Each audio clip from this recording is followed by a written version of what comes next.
Let's see here. Everything looks like it's connecting. And oh, it looks like we are live, fellas. Hey there, everyone, and what's going on? Welcome to the Xbox Roundtable Podcast. This is episode number 177 of the show. I'm your host, Invader, and thank you all for joining us this evening. It's great to be back after taking the Easter weekend off. We're all refreshed and itching to get back into things. And tonight, well, we've got a real treat for you all. Joining us tonight is the solo game developer for the Viking action title Song of Iron. Everybody, please welcome Joe Winter. Hey, buddy, how you doing? Hey, how's it going? I'm excited to be here. Thanks for having me. Nice. Yeah, no, I tell you, we cannot wait to learn more about, your upcoming game and just to learn, even just more about your background in the industry, Joe, because you do have, a pretty, interesting lineage of, a couple of studios there anyways. But first, let me introduce everyone on the TXR panel tonight, and I'll start with Mr. Maricopa. Hey, Centurion, how you been doing, man? Oh, man, it is great. It is Sunday night. It is time for that TXR podcast. Yes, it is very hot already here in Arizona. I wish cool weather was not going away. We're getting ready to go into the summer months here where it's almost like 120 on an average basis. So I'm enjoying the cool weather while it lasts. No doubt. Hey, man, your spring is my summer, so... How bad are your summers, though? Oh, no, I'm just exaggerating. Don't worry. Like, I can't think of Fahrenheit, but like in Celsius... In Canada, it can't be bad. Well, hey, man, I'm more south than some American states. It's north of the wall. Something like that. Something like that, yeah. Hey, Tim, how's your weekend been, man? Been good, a little bit too fast, but that's what it is. And happy to have Brian Winters here, Song of the Iron. This is really cool, and let's get to it. Yeah, you said it, Tim. And to round off the panel tonight, we got Eric Shockley. Hey, what's new and exciting, brother?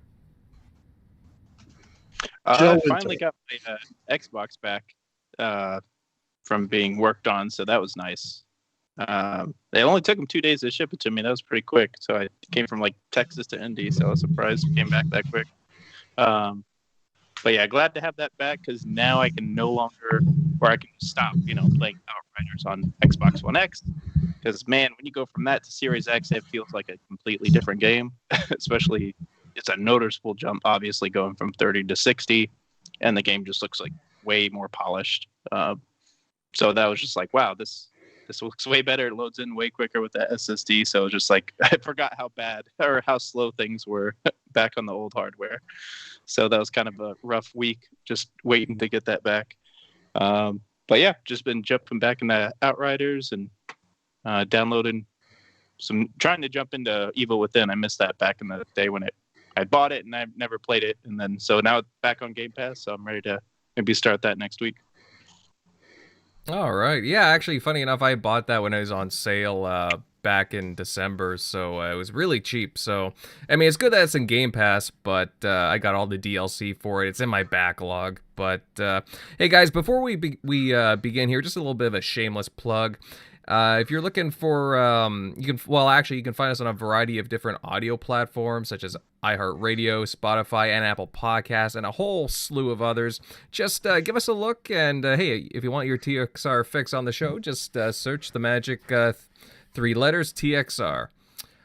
All right, fellas, let's dive right in here. And Joe, like I was saying before, we would love to know your history in the games industry because, again, you're a very interesting fella. You got this new game coming out, and you are from, you did spend a few times at some very credited studios. So hey, could you tell us, like, what studios you've been a part of, what games you've worked on, the whole shebang?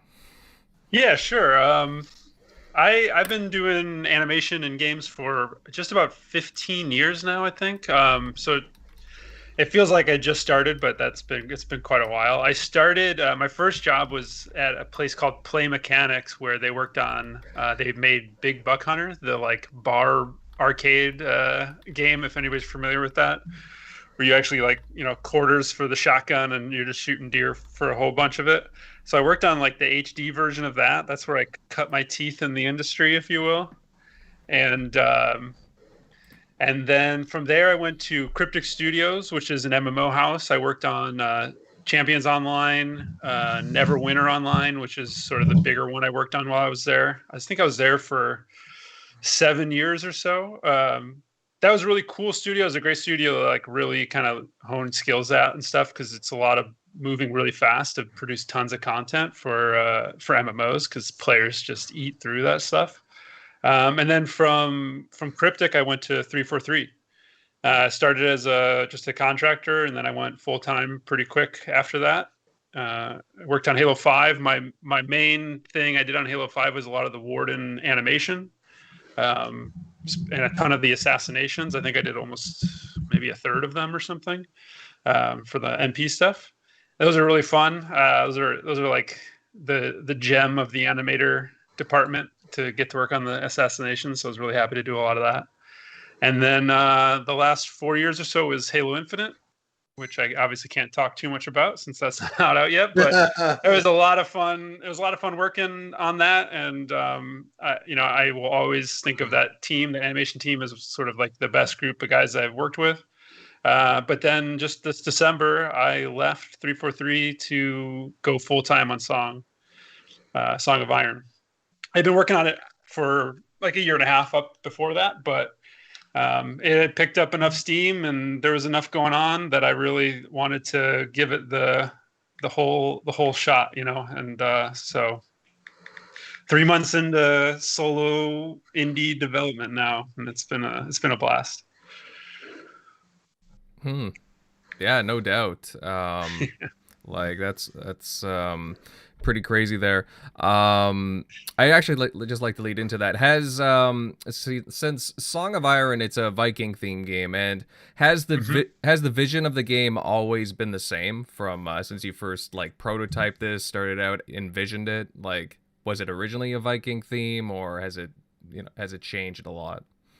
Yeah, it actually it's been pretty much the same from the very beginning. I used to play a lot of D&D with some friends, and my buddy was running a campaign, and the story that we kind of came up with my character, and then he kind of took it as part of the campaign, became the story of Song of Iron, and that was really, really early on. And so it's just been it's been great because it's been a really clear vision, and so everything's been pushing in that one direction pretty much from the start.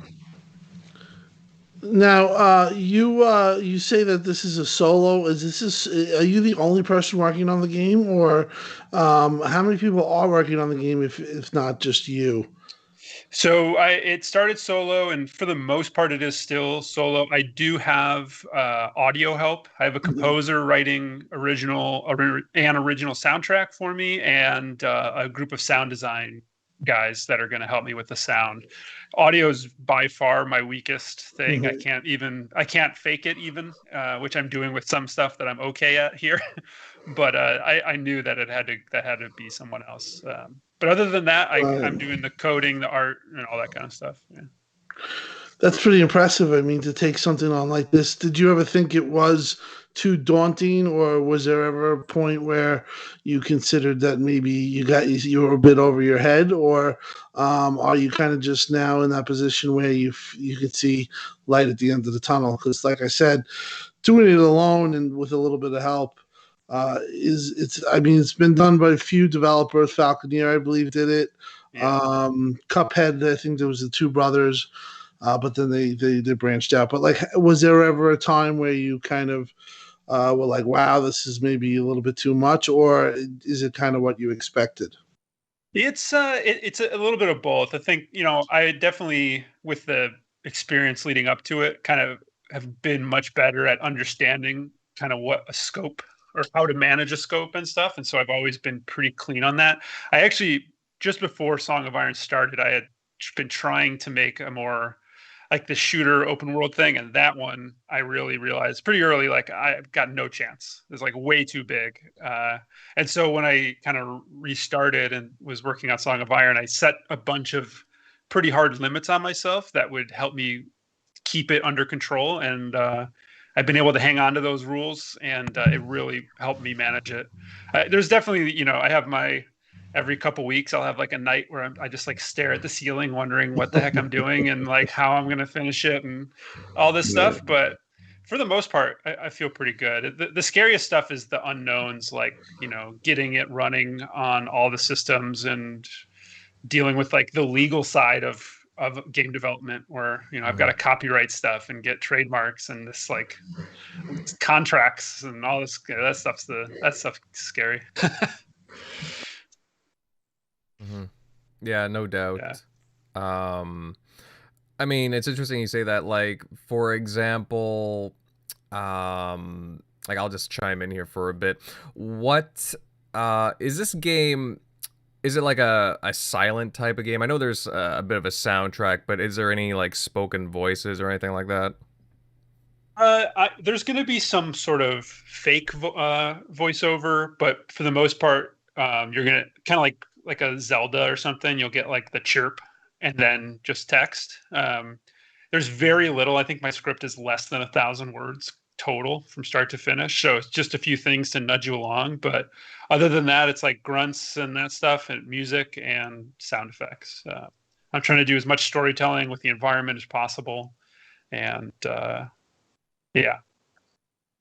Oh, okay, that's interesting. Like, since you speak of the environment, because I have a bit of gameplay playing as we're talking, and yeah, the environment definitely really captures me, from dark caves to these forested areas, and I know there's some like snowy areas and so on, and then I see some temple ruins and such. Is a lot of the story just going to be interpreted through the environment, would you say? I think a lot of it will be, yes. I definitely early on I really kind of point you in a direction and send you off, and that you should get a pretty good kind of core grasp of what's going on, and then you'll discover things and you'll notice stuff in the environment along the way. And there's a few little, like I said, there is a little bit of a script, so I'll kind of recenter you every once in a while with just a little bit of info. But the best game to compare it to that I always look to for like how are they doing it is Inside. They had no dialogue at all, but they did such an amazing job of creating a world that felt real, and it just kept pulling you along. And if people play this and then still kind of think of me in a similar kind of boat as them, it'll be an absolute honor, because I think they have a mastercraft in Inside, and I hope to just glean a little bit of what they did in Song of Iron. Yeah, well, I mean, also, have you ever played Little Nightmares 2? Or Little Nightmares, that series? Yeah, I played the demo for the Game Award Show Festival, and I need to pick it up now. I love it. I mean, I think that was like right in the same kind of line of stuff, right? Yeah, it's the one thing about it. I just finished it. As you see, they developed the indies. They're just growing and growing, and I have to say, the story on that game. I can't go into the spoilers of it, but it's so deep and interwoven with both games that it's impressive how from such a small amount of people. That they could make such a deep game, and it just goes to the same as you. Like, you're just one guy making. And if you look at your game, anybody listening, take a look at his game. It's good looking. It looks good. It looks fun, and it's pretty. It just blows my mind that just one person is just this whole vision, and it's actually putting it together. I have to say it's very commendable. Yeah, I appreciate that. I hope I can live up to it when it comes out, and everybody hopefully will enjoy it. Yeah, it's exciting.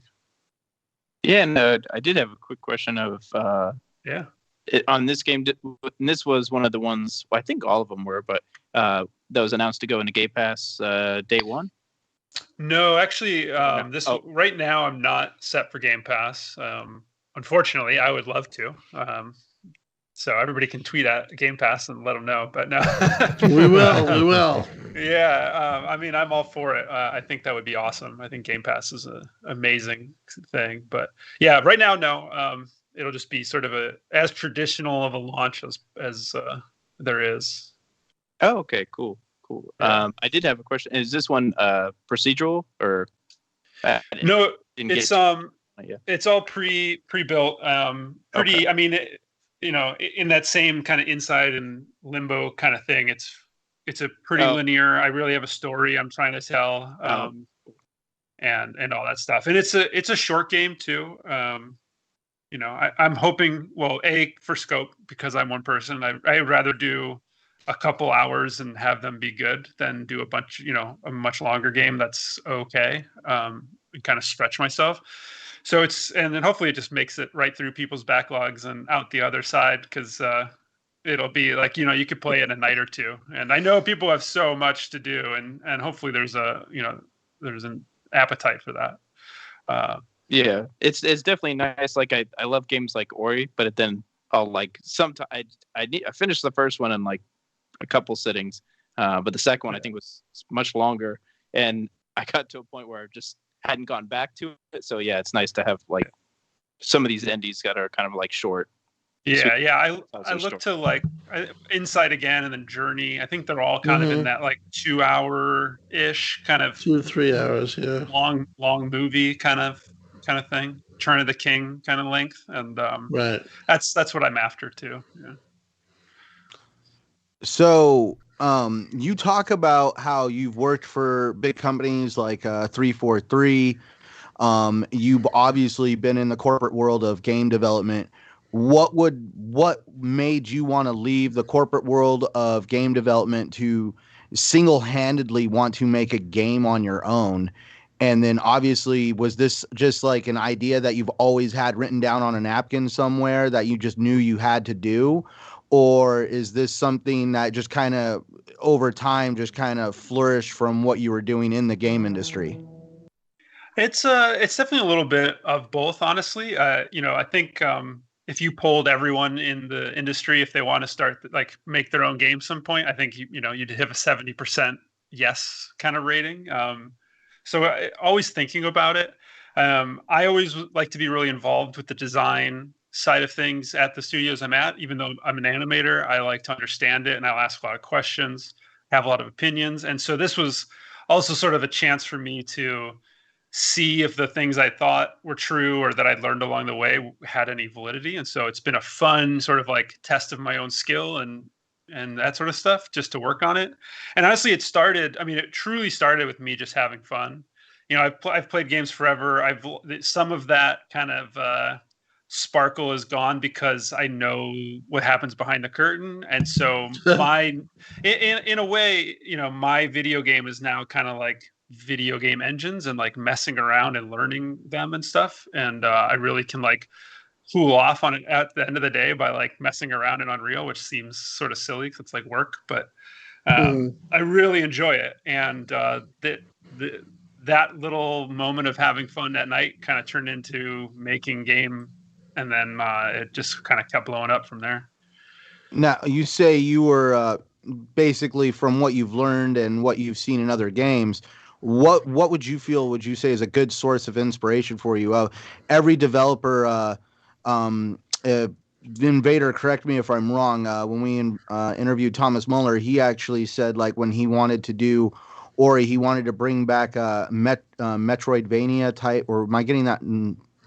Shockley right. plays it right. It's basically a certain style of game that he felt was very important to him that he wanted to keep alive.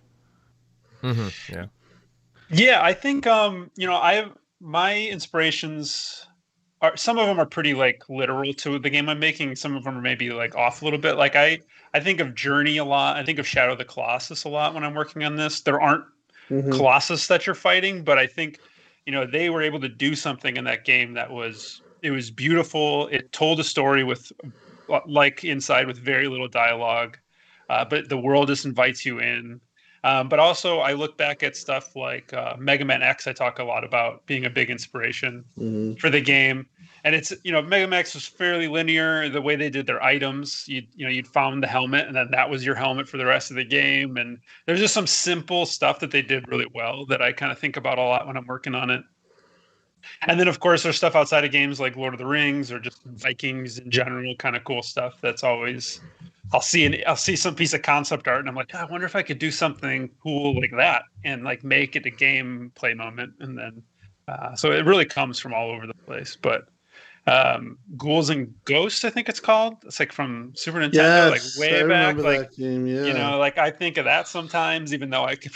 When I played it, I those probably only games ever are got great through like though. 2 levels. Yeah, and a lot of people see that. I think in this, I'll get a lot of comments like this feels like where those games were all headed, but we kind of took a different path in the industry. And if people feel Right. like they're playing where those games should have been when they play mine, I'll be ecstatic, really ecstatic. Mm-hmm.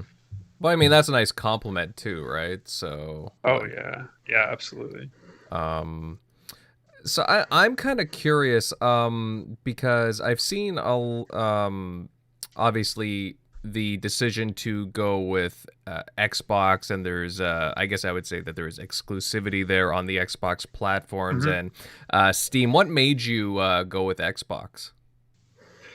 So it initially was just going to be a Steam release, when it started getting more serious, and other than just feeling like it'd be really sweet to be on a console at some point. I had a Reddit post do really well, like last February, and Xbox contacted me, and they were the only ones of the major three in that way, and the relationship with them has been amazing, and it for me was basically a no-brainer. It financially let me not need a publisher.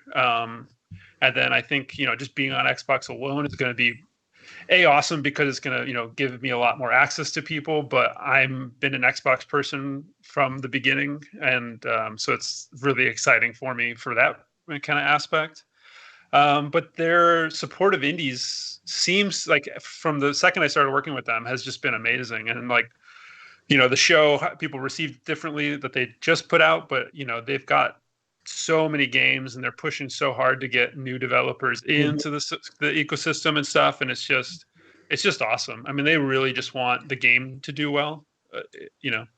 They've never asked me to do something with the game or anything like that, and I can still release on Steam. They're not fully taking control of it and like that, and so it's the best. I can't imagine a better kind of relationship. All right. So you've had a lot of talk with ID at Xbox, Chris Charla, and all them, I assume, or yeah. Some of the people there, that I've worked with a bunch, Jessica and some of them. Yeah. Now, as far as like the production or the cost of it, what would be in detailed for someone like yourself to do this? Do you have to buy software? Obviously you have to have a certain type of computer? Like, how does it scope out that way?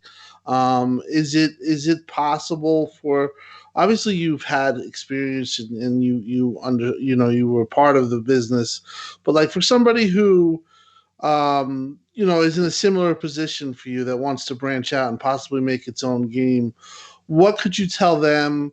What's in detailed? And I mean, there was stories. Cuphead was probably a little bit different, but I don't know if you guys remember. There was a story that they took out an actual a mortgage, second mortgage to fund the game. But like, as far as the financial stuff, is it very expensive, or is it something that can be done dependent on scope? Yeah, I mean, you can, like many hobbies, probably you can spend as much money as you want making a game, and that can go up very high or stay pretty low. I think I don't know Cuphead's story, but like, I'm now spending more money now that I've left my job, so I'm sort of like eating into savings kind of stuff. But Unreal, which is the engine I'm using, is free. I think I have to make $1 million before I need to start paying them, and then it's like 5% from there. So that's amazing. I mean, that Unreal's so powerful, so easy to use.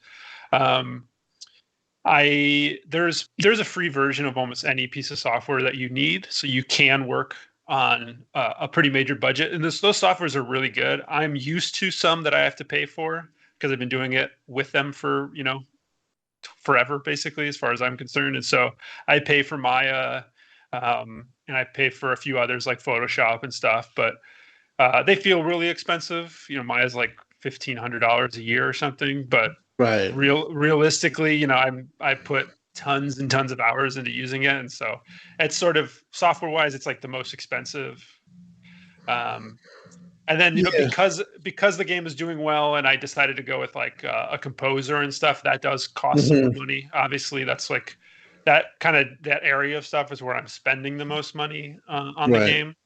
And then all of that, of course, doesn't count like me paying myself yet. Yes. So if I would like charge your own my labor, rate, yes, my rate would be the highest of all of them, probably based on my working at Microsoft. But for now, I'm working for free for myself. Yeah, one thing I noticed, I'm looking at the gameplay and everything. It's 4K 60, which is really cool, or at least that's what it's saying. I can't see why Nintendo wouldn't want your game. I mean, this is like a perfect game for that platform. So if anybody's listening to there, I mean, sure that'd be something that you'd work on too, right? Yeah, I mean that's right after Xbox. Nintendo's right there on my like favorite places to live kind of areas. And it'd be cool. It'd be cool to be on the Switch just for that, alone, like growing up with it. I think Switch would probably have a hard time running some of the stuff that I'm doing here, like that grass and everything. But that's probably just needing to like work with that, and I haven't even touched the dev kits or anything. But yeah, that'd be cool.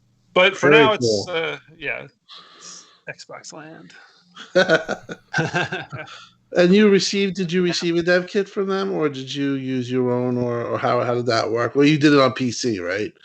Yeah, I mean, generally, it's being made on PC, and then I had a demo in December, and that was on Xbox also. So I used the dev kit that they sent me for that, and got that all sorted out. And how was your experience with that? Would you say that it's coming along?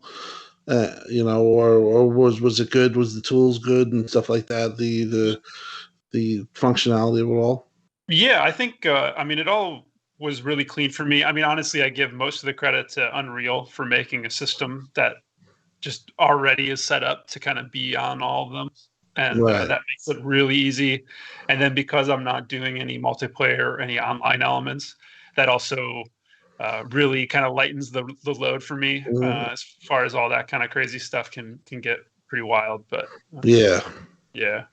it's been, having not done one before, maybe it's way better somewhere else, but it's hard to imagine kind of the whole thing being any better. Very cool. Right. And right now, are you releasing on Steam both the Series Xbox consoles, also Xbox One, or? Yeah, it'll be Steam, Xbox One, and then Xbox Series. It will not run 4K at 60 on Xbox One, but I'll do my best. But the Series X should be able to do 4K 60, and then it'll sort of slowly step down from there as we go back in time. Any 120 on Series X? That's a good question. I mean, I think it's got the potential to. I'll see when I'm doing all of the final kind of tweaks to get it to run well on the lower ones. That's gonna make it better on the higher stuff, and so it'd be awesome. I think 60 is more than enough for the game to feel great. There's not a lot of good you get out of 120, but if it can do it, I'll let it. That's basically what my PC runs it at, like 120, 140 most of the time. So, and that feels great. So, yeah, if it works. And has it been like difficult trying to like go through so many different platforms? Like, I know there's been talk with like Series X, Series S of like, hey, it's going to make it just a lot more. But I think with so many of the engines, especially with like Unreal, it should make it pretty simple. Yeah. I'm treating them. I'm basically treating it like a PC and like a bunch of PCs. So I just sort of have a a switchboard of what quality does it need to be at, and then it just sets all the settings.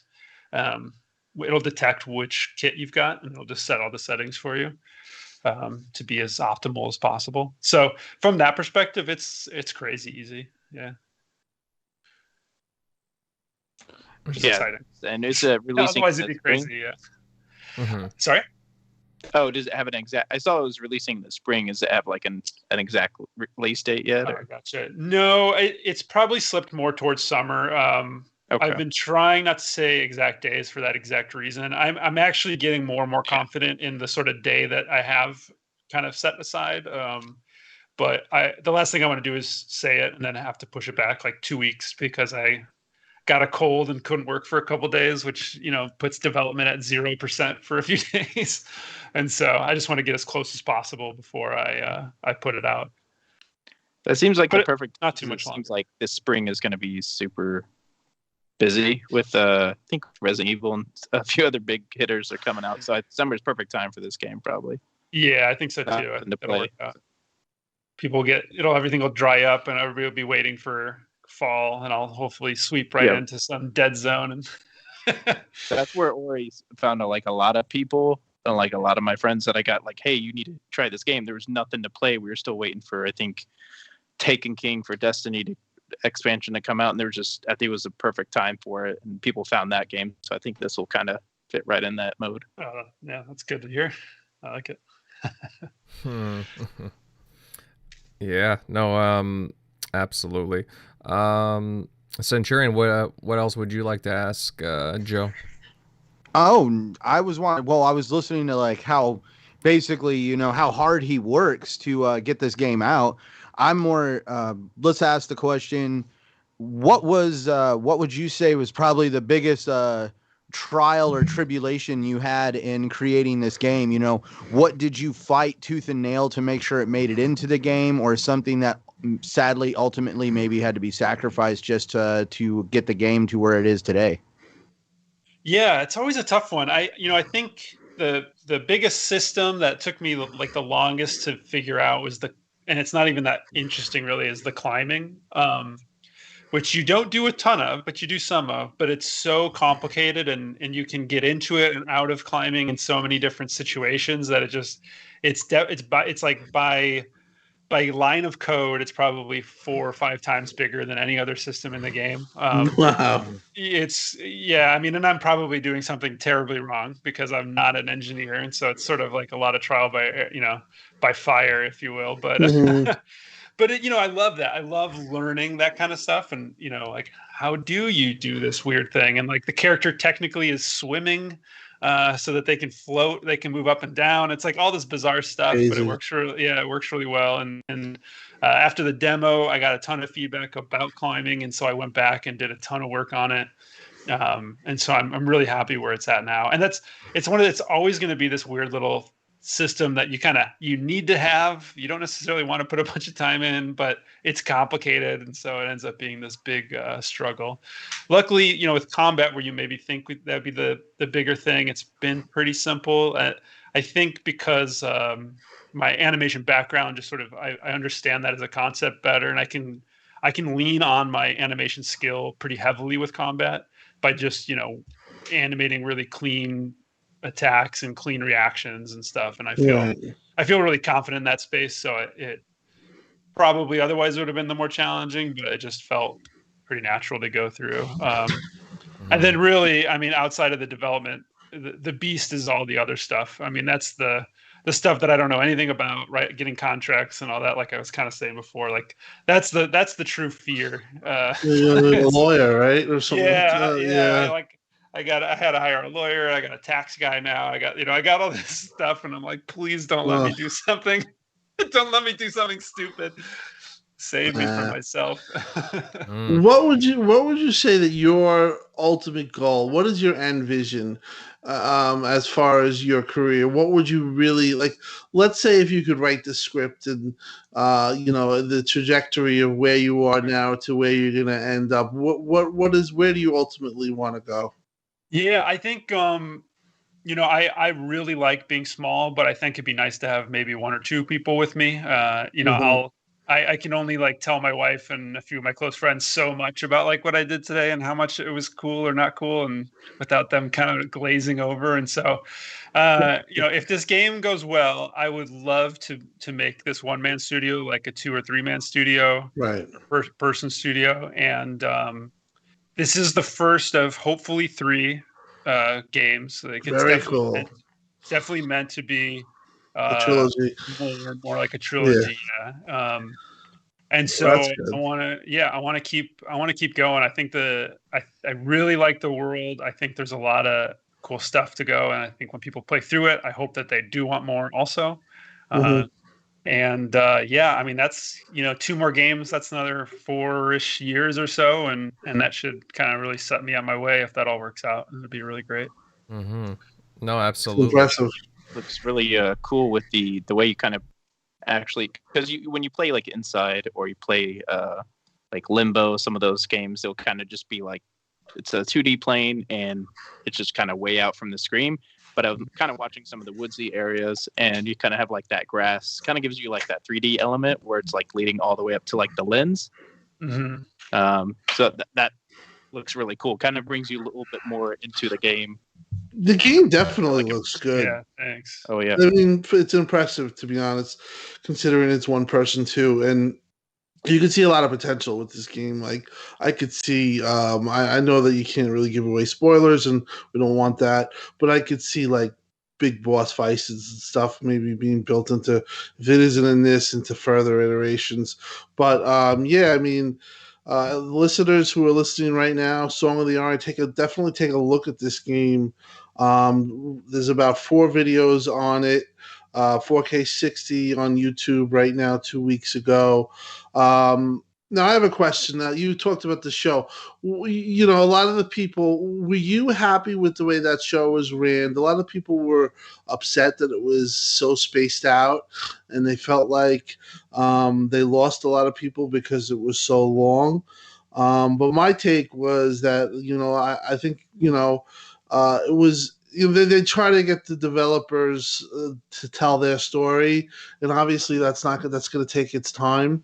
But overall, were you happy the way it showed 2 weeks ago? Or were you okay with the way the show ran, or were you kind of not happy the way it was? 4 hours, because I heard a lot of criticism towards that. Yeah, I mean, I was sort of set in the be happy all day kind of mode, no matter what, because I was, I had this new trailer that I was really excited about. So it's hard to be too upset with that. And I'm also honored, of course, for them to ask me to be in the show. So Right. it's hard to say anything bad about it. I generally agree with kind of the gist of what everybody has said about it. Putting those interviews somewhere where you can find if you want them, probably the better, cleaner way to do it. Right. And that kind of stuff, or 2 or 3 questions and move on. If you want to hear the rest, go here. Because even me, who I was trying to watch, I'm drifting a little bit. I'm obviously a little worried. I'm like worried and waiting for my thing to pop up so I can post all my tweets and stuff. So there's like a whole different bit of stress there. But I think being their first one, I'll give them all the passes in the world, like assuming that they listen to the feedback and they next year, whenever they do their next show, they kind of like find some happy middle ground. Then that's the most important thing to me, is if people listen to criticism. And so I'll be more than happy with what they've done if they address it, because they had some good content. And from what I heard, I mean, it was a Twitch production. And I heard that through the grapevines that possibly they wanted it to be definitely a little shorter because of the length.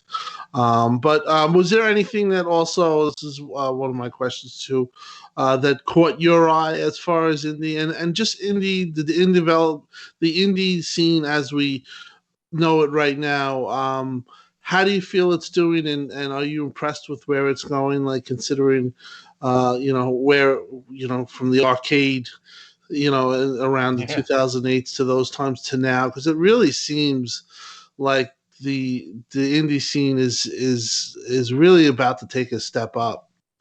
Yeah, I think the tools are starting to finally get to a place where everybody can make a game. And so, you don't need an engineer anymore. And and that's going to help artists make games, and so you're going to get much more artful games. Not to say that engineer indies weren't doing that or something, but like 12 minutes, I think, is this great example of somebody just saying like, I'm gonna bring an experience to you. It's not traditional, like as far as I can tell, it's very untraditional as far as like what you would imagine in a game in general, and so that alone is super exciting.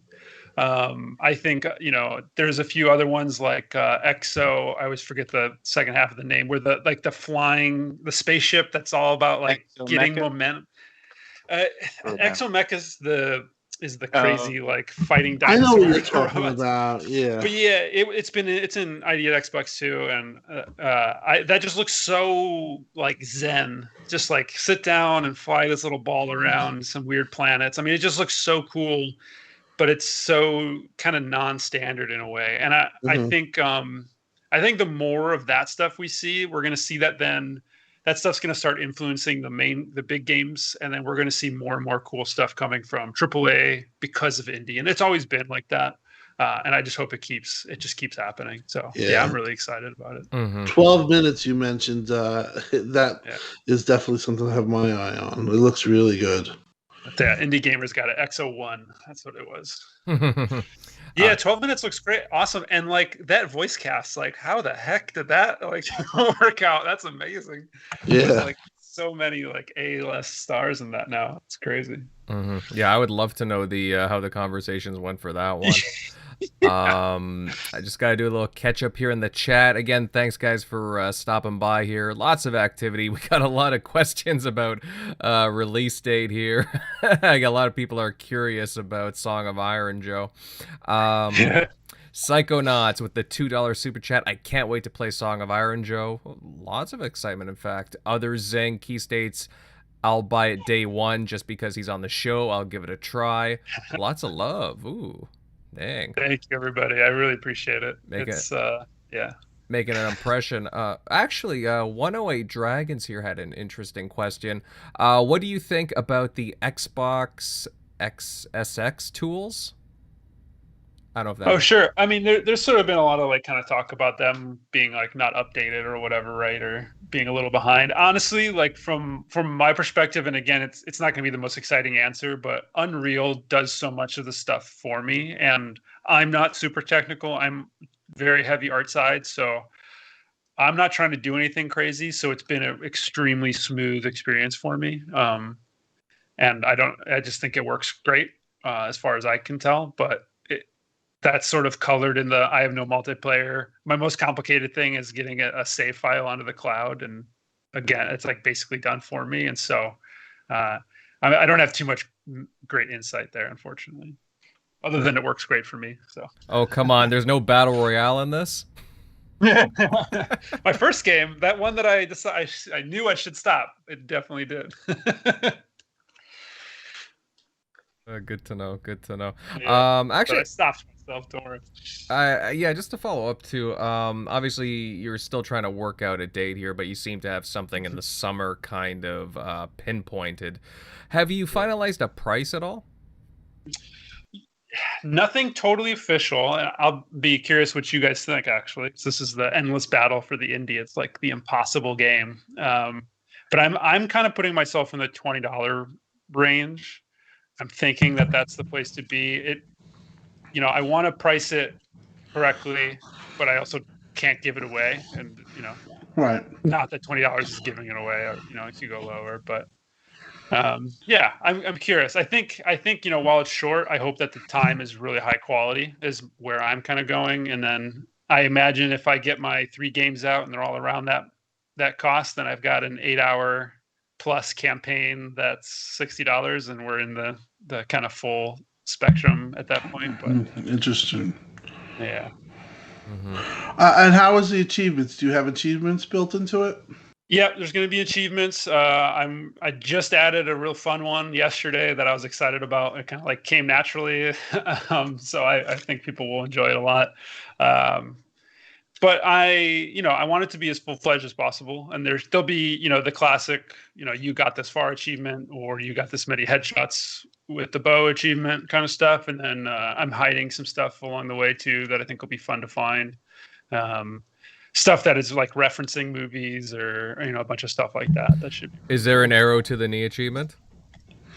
Not yet, but I think there should be with how many the arrows. Yeah. All right. Now, is it kind of like where you pick, like if you're male or female, or are these two different, like separate characters? It's just it's a choice for yourself, just to play more like who you kind of envision. Okay. It's pretty much, if you want to be a male or a female, it's up to you. They're both total badass warriors. Nothing is different literally except for the model of the character and the voice. And yeah, so cool. Just trying to follow the Microsoft a little bit of inclusivity as much as I can on my shoestring budget. Right. But yeah, it definitely looks. I would definitely say you could easily $20 easy if not more. Like just looking at the animation, and I'm looking at kind of like how the grass I was pointing out earlier, and like the kind of like the tundra part. Yeah, reminds me of like Pixar, or like I say just with the like animation quality, and just how I'll take that. But the climbing looked really good. Like you're actually like, I saw you could like jump midair, catch the wall, and then go back down. Like there was a lot of different animation. It wasn't just like one simple animation that you put in there to like, okay, now you're clinging to the wall. You could actually do a lot of other stuff. So, and the combat looks really deep. Like I see where he's going from, two guys charging, or two or three guys charging him, hitting the guys with the arrow until they get too close to encounter. And then there's quite a variety of combat, I noticed. So looks pretty cool. Cool. Yeah, I appreciate it.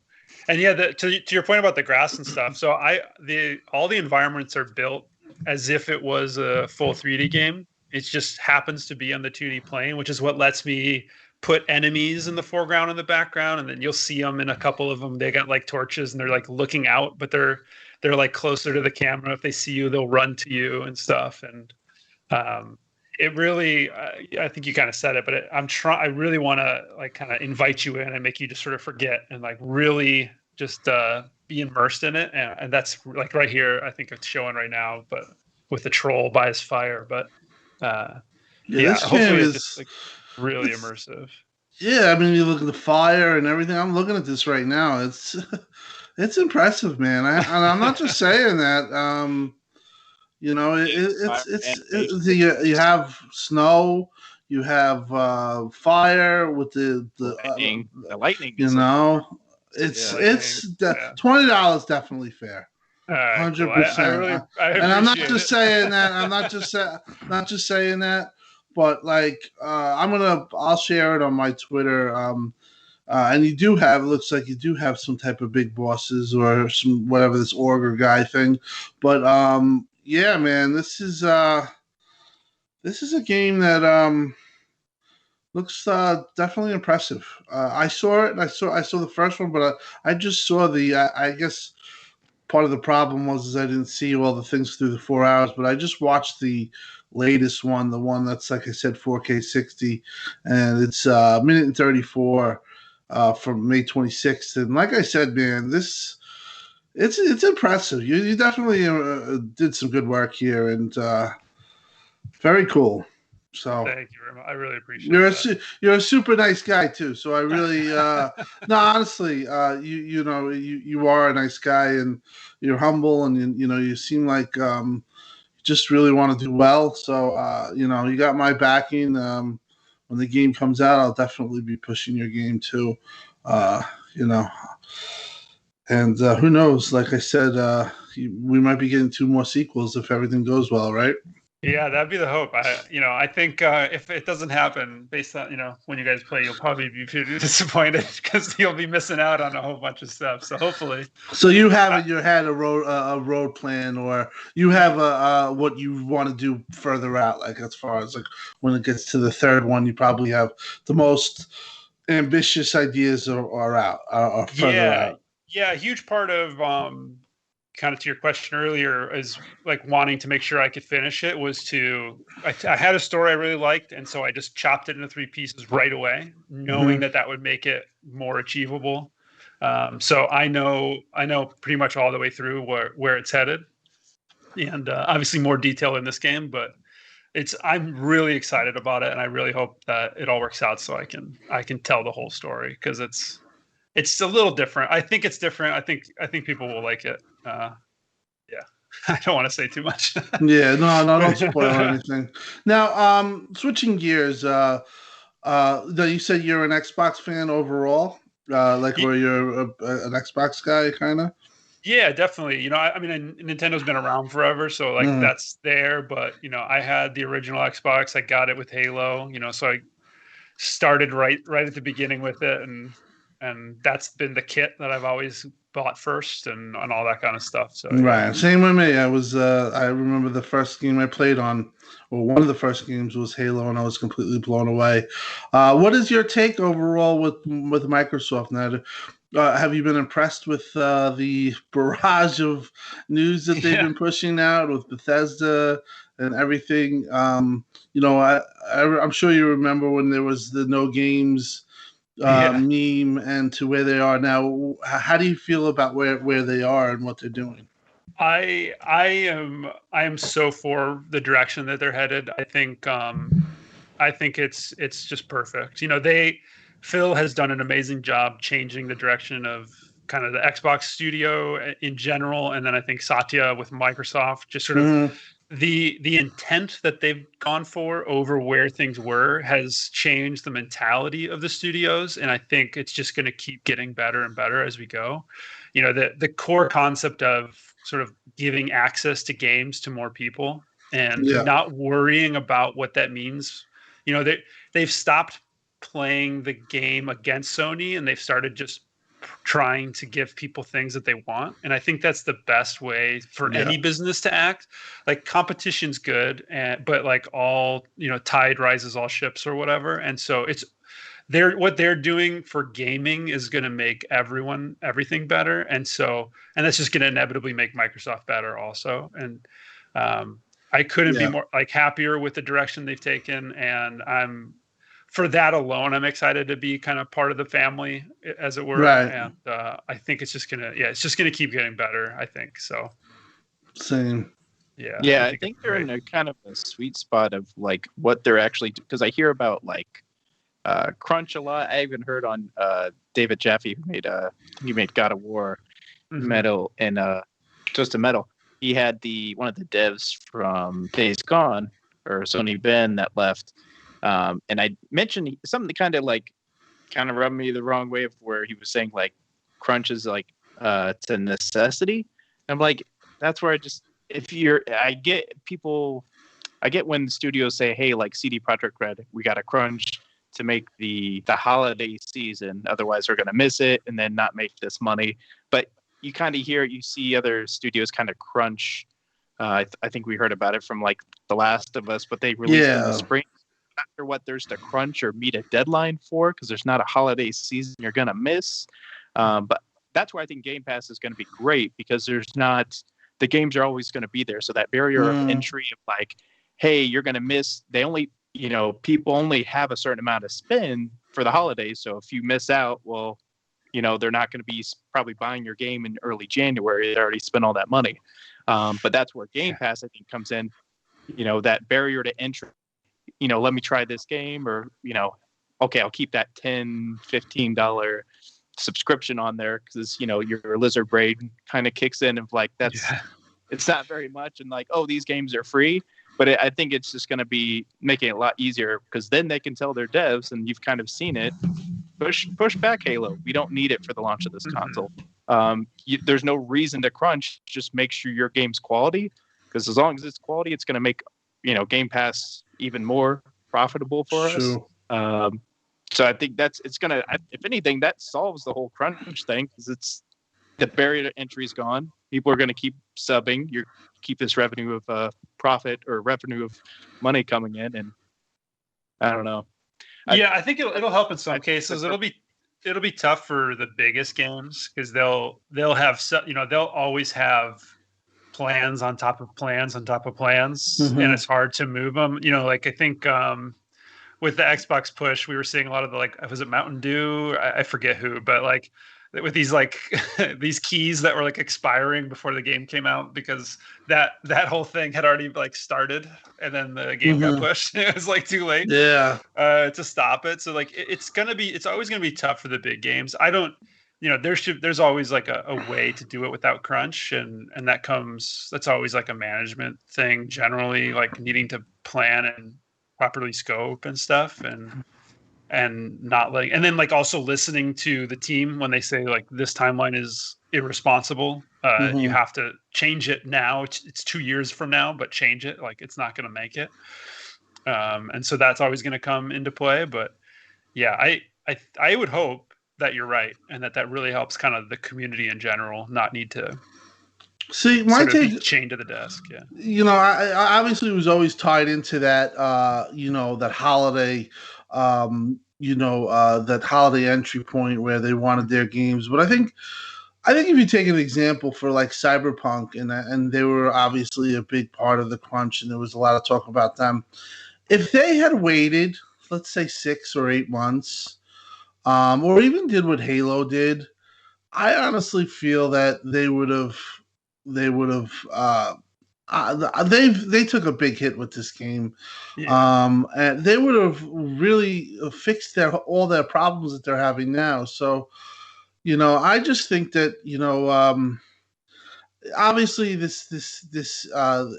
industry is the way it is, and certain things need to be met, and there's deadlines. But I don't know. I just feel with when you look at with Outriders and stuff, it's not like it used to be totally, where I think if you release a game in the middle of nowhere, especially if you're a big game like Cyberpunk, that you could definitely make your money back. It doesn't always have to be in that window of exclusivity for the holidays. Obviously, I know that they want that, but you look at The Last of Us, and The Last of Us 2, they were supposed to make deadlines. Uncharted, and they end up being successful. So I think these big companies should definitely take that into consideration. Just look at the whole Cyberpunk, situation, and take it from there. Yeah, I mean, theoretically, you could release Halo any day, right? And it becomes a holiday. Exactly. Well, the multiplayer, one of the biggest components of it is free to play.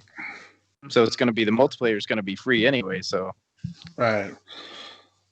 Yeah. So hopefully, were you surprised by the what was? I know that you can't really talk much on it, but when you saw the reaction to the demo and and the delay, what was your take on that whole thing? Did you feel bad for people internally on the team because you've been close with them?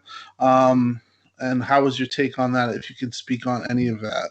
Yeah, I'll try to touch it a little bit. I was still there when for that E3 show, or that show, and it's always with a studio like that, or any studio, probably there's a sort of spectrum of who kind of thinks it's going to go one way or the other. So, and I was sort of in the middle. I saw some of the problems and saw some of the good stuff, and hope the reaction would be good, because it's hard to know sometimes because we're so close to it. Yes. All I see is the problems, and so maybe nobody will see the problems because everyone's just excited for it. And in this case, people noticed some of the problems, and that's fine. That's just part of development. It's never done until we ship it, and then it's still not done. And but it's always unfortunate. We don't want to disappoint fans ever, and so when people are having a bad reaction, it always feels bad because we're kind of letting someone down in a way. Right. And when it gets kind of nasty, it gets not so fun, especially directly for the people who are working on that cinematic or that moment or whatever it may be.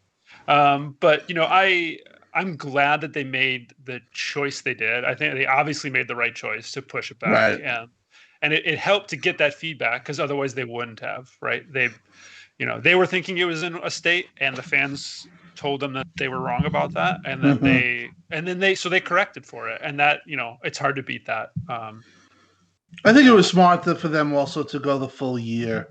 I think that like when they're talking about 6 months, they probably could have done it maybe in 6 months. Obviously, I don't know, but I would think that they could probably. But to give themselves that year is just the right amount of time.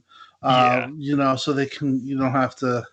And I think that find an Xbox or a PlayStation. Yeah, exactly. I had talked to some people, and the thing is that the silver lining in it a little bit. Like I talked to some people at Xbox that said, looking at it, they would have felt bad releasing a game like that, and then people couldn't play it on the new systems, because it's impossible to get, for a lot of people, the Xbox Series, either S or X, but hopefully by then, even we might still have shortages still then, but I'm a big Halo guy. I mean, I love the series, and thank you for the work that you've done. I was a fan of, I was a big fan of Halo 5, the multiplayer, the story. I wasn't super in, I had a little problems there, but I still play that game. I played that game twice, and it's still an awesome game. And I was a big fan of 4. In the series, I would say 3 was my favorite, or 2 or 3 was my favorite. But I'm hoping Halo can really come back and do its thing.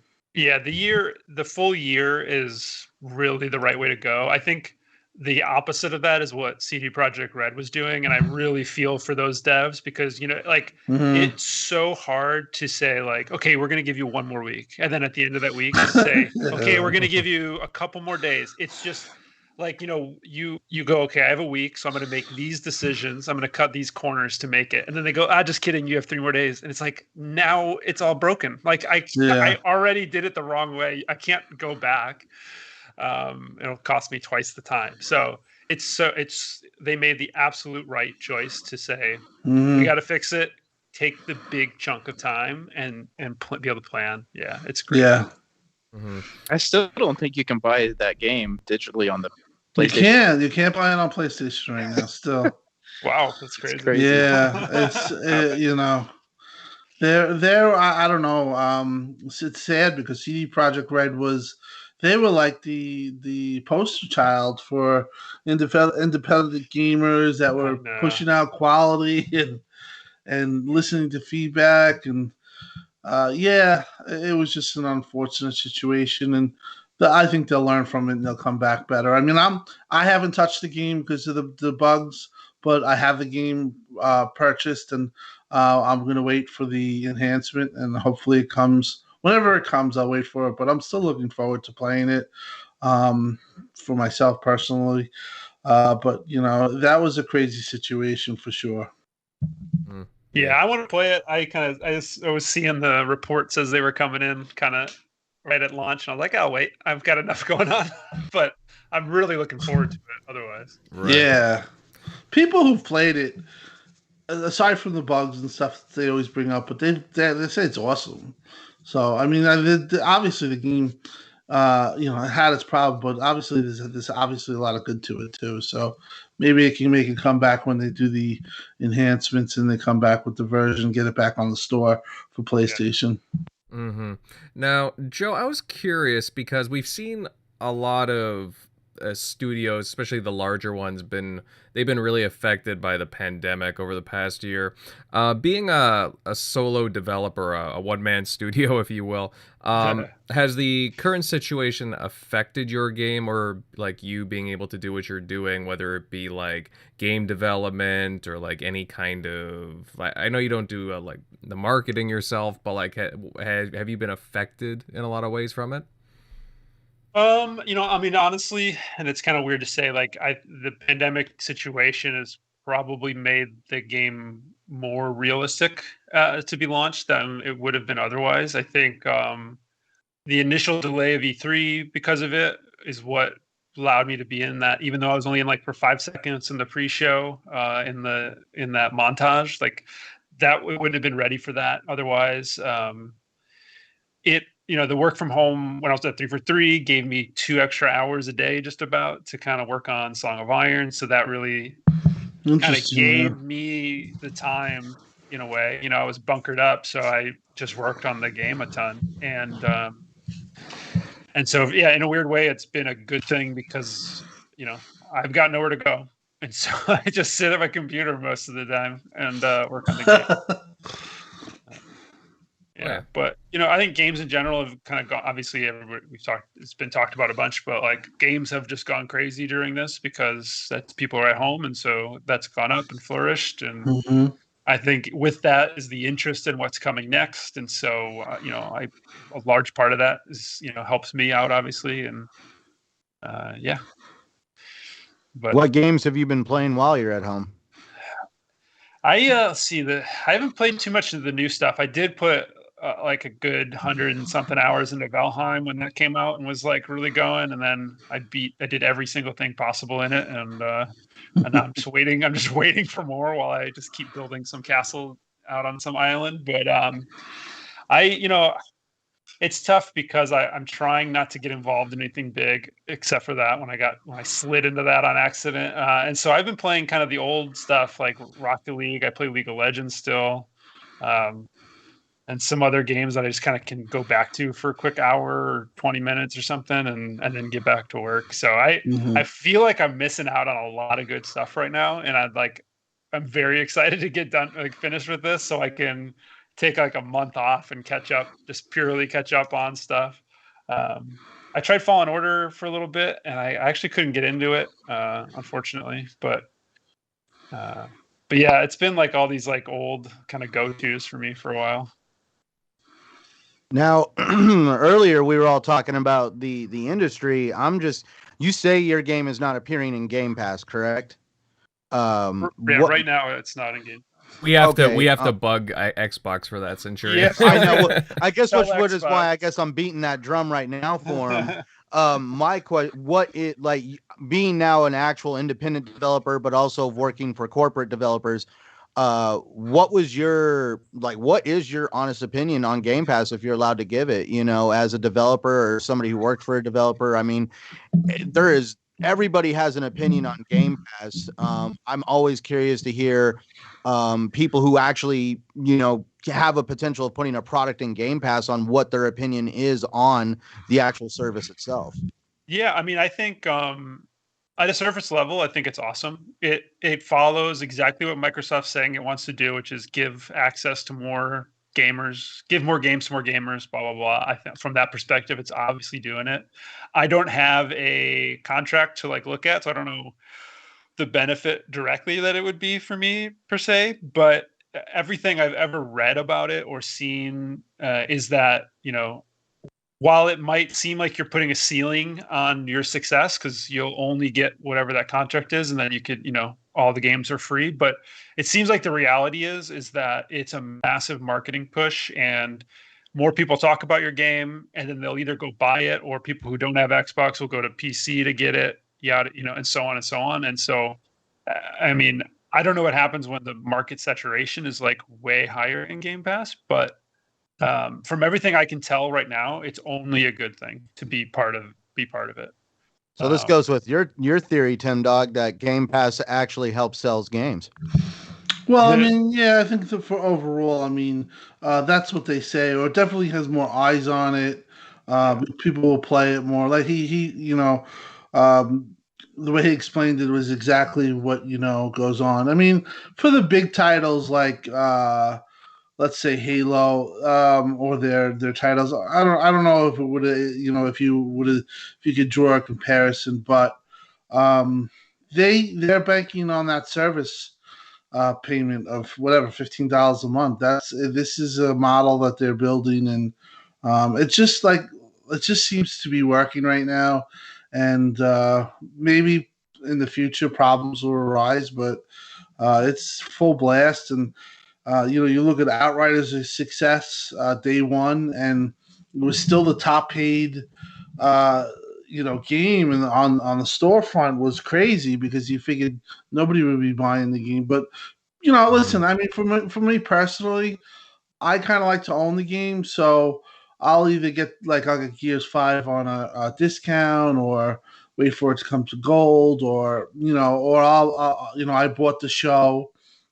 just because I know that might only be on the Hey, I bought service. Outriders. I'll throw that out there. I bought Outriders. So I mean, it just works. People Yeah. dismiss that people actually buy games still, but still, there's still people that do buy games, and there's still people who also buy games physically too. So even though that's going down and down, I just I think Game Pass was honestly a big part of getting Xbox back on its feet when there was that time where it was just like, I mean, I remember it. I remember being at E3, and I remember even hearing things like, things that you wouldn't want to hear, like, and, rumors, and, this would be only a certain way, and, there's no expansion. And now it's like, you wake up every Tuesday, Monday morning, and you're like looking at Xbox Wire because you think Xbox bought another thing. They're on the verge of buying Discord and doing crazy things. And from what I'm hearing, they're not stopping. So it's going to be an interesting year.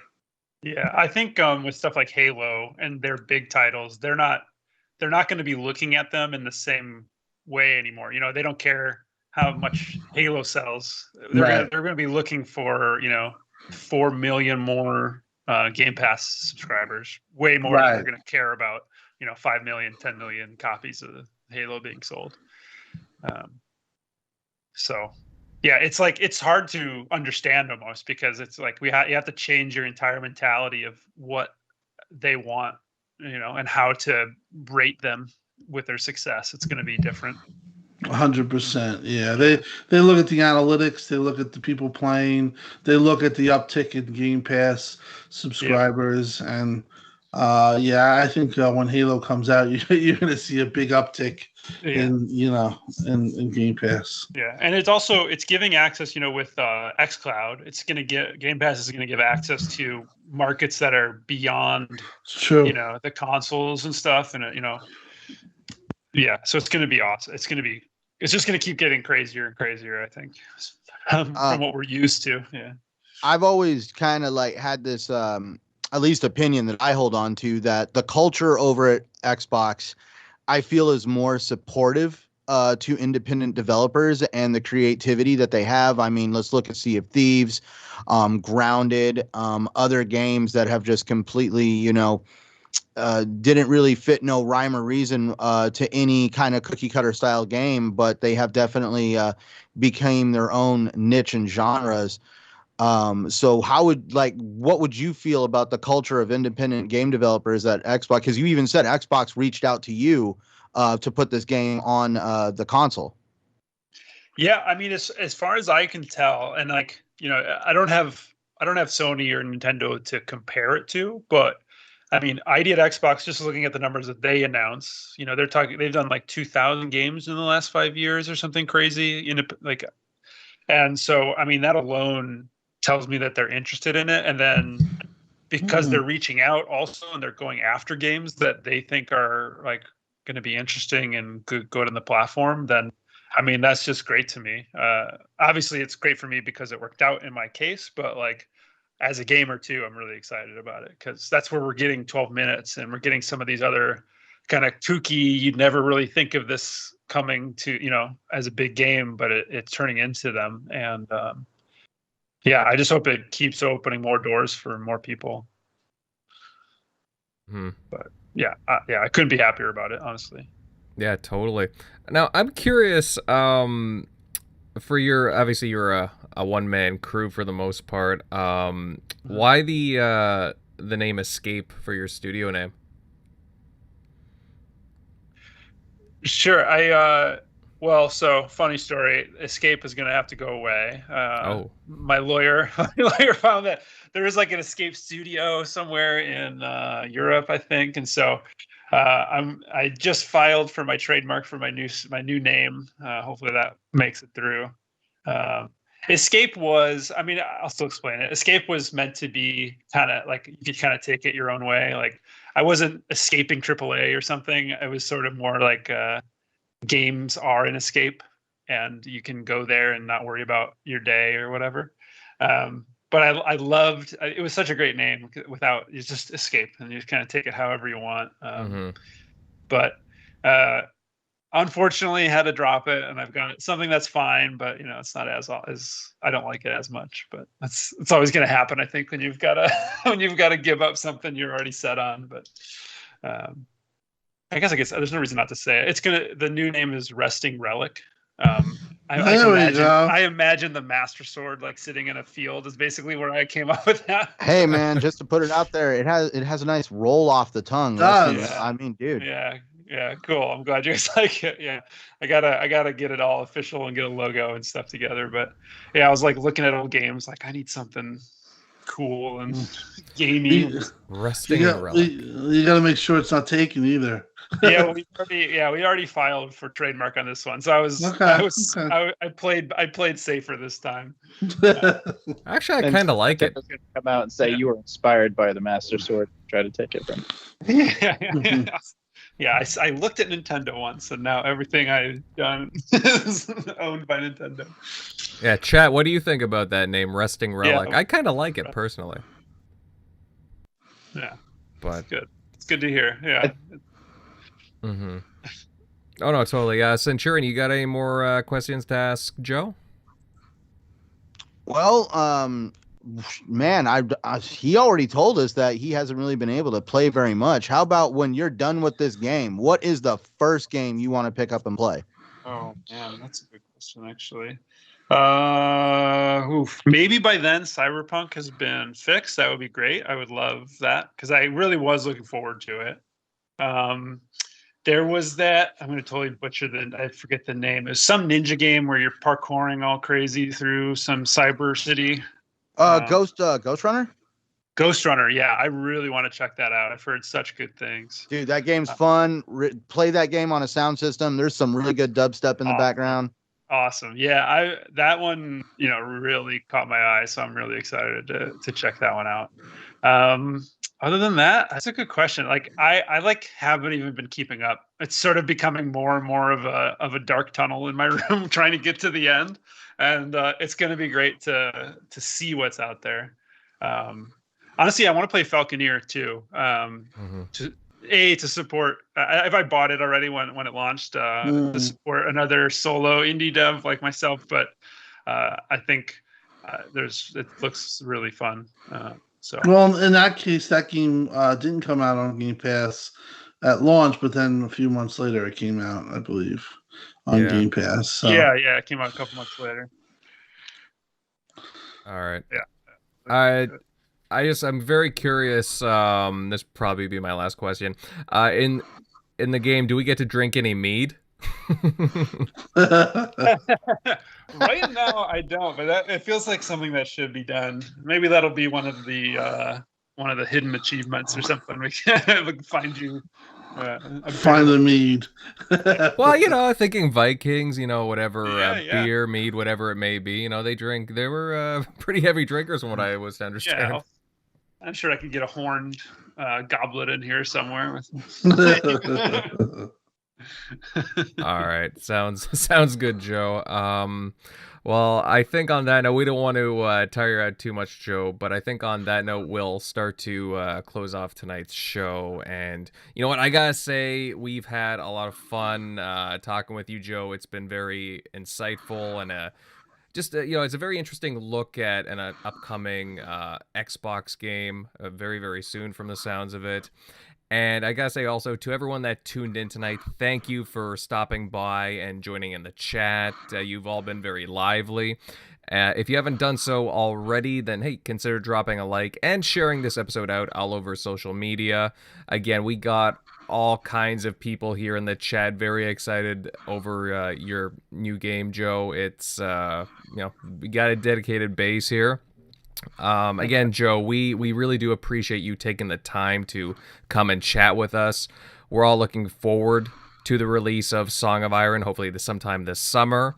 Where can our listeners follow you, and where can they learn more about your game? Sure. Well, first, thank you for having me. I really had a blast talking about games in general and Song of Iron. It was really fun. You can find me Twitter is my most common kind of updated place, which is just at Song of Iron. And then songofiron.com will link you to anywhere else that you want to follow me. And if you're a Steam person, feel free to wishlist the game. Otherwise, more Xbox news coming when it comes. Yes, but yeah, Twitter for like a weekly update, pretty much. Yeah. Nice. Yeah. Very nice. Yeah, we look forward to seeing some new gameplay. Hopefully, sometime soon. Can't wait. Yeah, I try to share little bits kind of every week of new stuff. So without giving away too much. Yeah. Yeah, well, I've seen those little dev posts you've put on your YouTube and whatnot, and those little animated gifs that are put on your Twitter too. So that's fantastic. But very insightful chat, and we gotta have you back at some point. Maybe please. All right, you got it, my friend. Now let's get to the TXR panel here. Tim, buddy, hey, great chat with Joe tonight. Where can everybody find you at? Yeah, Joe, awesome show. Thank you for coming on. Look forward to the game. You can find me on Twitter, xCloud TimDog. And let's get this show when it's done. When it's done, I want to send it out. Really good show. Thanks for everything. My sentiments exactly. Eric Shockley, buddy. Hey, some really interesting questions you asked Joe there. Where can people follow you at? Yeah, as always, you can find me at Shock Nero on Twitter, Easy Shock on Xbox Live. And thanks for stopping by. Thanks for Joe for the interview. That definitely was one of the. I think we talked about it a few weeks ago when they had the live stream. That was one of the few big standouts that we mentioned. So definitely caught a lot of people's eyes. So hopefully hopefully success for the game when it drops. So looking forward to it. Yeah, that's right. And Centurion, buddy, hey, good show, pal. Where can everybody find you?